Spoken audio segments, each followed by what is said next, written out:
ಅವರ ವಿದ್ಯಾಸಂಸ್ಥೆಗಳಿರ್ಬೋದು, ಅವರ ಆಡಳಿತದ ವೈಖರಿ ಇರ್ಬೋದು, ಅವ್ರ ನಡವಳಿಕೆ ಇರ್ಬೋದು, ಸಾಮಾನ್ಯ ಜನರ ಜೊತೆಯಲ್ಲಿದ್ದಂಥ ಒಡನಾಟ ಇರ್ಬೋದು. ವೆಲಿಕಿನ ಬಿಗಿಲಾಗಿ ಕೆಲವು ಸಂದರ್ಭದಲ್ಲಿ ನಗನಾಗ್ತಾನೆ ತೆಗೆದುಕೊಳ್ತಕ್ಕಂಥ ನಿಷ್ಠುರವಾದ ತೀರ್ಮಾನಗಳು ಸಮಾಜಕ್ಕೆ ಒಂದು ದೊಡ್ಡ ಶಕ್ತಿಯನ್ನು ಕೊಟ್ಟಿದೆ. ಅಂಥ ಒಬ್ಬ ಮಹಾನ್ ನಾಯಕರು ಇವತ್ತು ನಮ್ಮ ಮುಂದೆ ಇಲ್ಲ. ಅವರನ್ನು ಕಳ್ಕೊಂಡು ಸಮಾಜ ಮತ್ತು ರಾಜ್ಯ ಎಲ್ಲೋ ಒಂದು ಕಡೆ ಬಡವಾಗಿದೆ. ಶಿವಶಂಕರಪ್ಪನವ್ರಿಗೆ ಯಾರಾದರೂ ಸಾಟಿ ಇದ್ದರೆ ಅದು ಶಾಮನೂರು ಶಿವಶಂಕರಪ್ಪನವರೇ. ಅಂಥ ಶಿವಶಂಕರಪ್ಪನವರು ಮತ್ತೊಮ್ಮೆ ಹುಟ್ಟು ಬರಲಿ, ಅವರ ಆತ್ಮಕ್ಕೆ ಶಾಂತಿ ಕೋರೋಣ. ಅವ್ರ ಕುಟುಂಬ ಇವತ್ತು ಮಲ್ಲಿಕಾರ್ಜುನ್ ಅವರು 15ನೇ ತಾರೀಕು ಪ್ರತಿ ವರ್ಷ ತಿರುಪತಿಗೆ ಫ್ಯಾಮಿಲಿ ಪ್ರಮುಖೇನ ಹೋಗೋದು ಅನ್ನೋದನ್ನು ನಮ್ಮ ರೇಣು ಅವರು ನಮ್ಮ ವೀರಶೈವ ಲಿಂಗಾಯತ ಸಮಾಜದ ಮಹಾಸಭಾದ ಕಾರ್ಯದರ್ಶಿಗಳು ತಿಳಿಸಿದ್ರು. ಅವರು ವಾಪಸ್ ಬರ್ತಾಯಿದ್ದಾರೆ. ಅವರ ಇನ್ನೊಬ್ಬರು ಪುತ್ರರು ಎಲ್ಲರೂ ಬರ್ತಾಯಿದ್ದಾರೆ. ಅವ್ರ ಇಡೀ ಕುಟುಂಬವೇ ಶೋಕತಪ್ತವಾಗಿದೆ.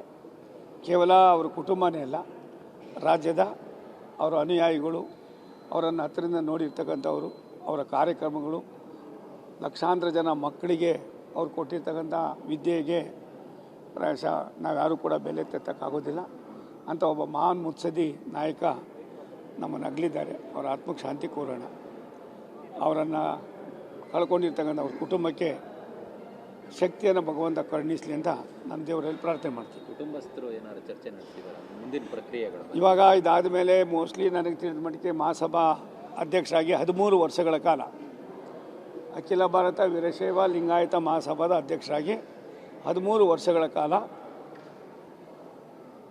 ನಿರಳಗಳವಾಗಿ ಎಂಥ ಸಮಸ್ಯೆಗಳು ಬಂದರೂ ಕೂಡ ಅದನ್ನು ಬಗೆಹರಿಸೋದಕ್ಕೆ ಅವಕಾಶಗಳಿದೆ ಅನ್ನೋದನ್ನು ನಮಗೆಲ್ಲರಿಗೂ ಕೂಡ ಪರಿಚಯ ಮಾಡಿಕೊಟ್ಟಿದ್ದಾರೆ.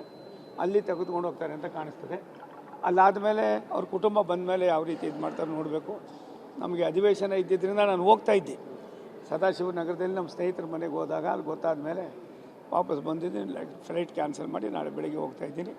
ಶಿವಶಂಕರಪ್ಪನವರು ಮತ್ತೊಮ್ಮೆ ಹುಟ್ಟಿ ಬರಲಿ ಅಂತ ದೇವರಲ್ಲಿ ಪ್ರಾರ್ಥನೆ ಮಾಡ್ತೀನಿ.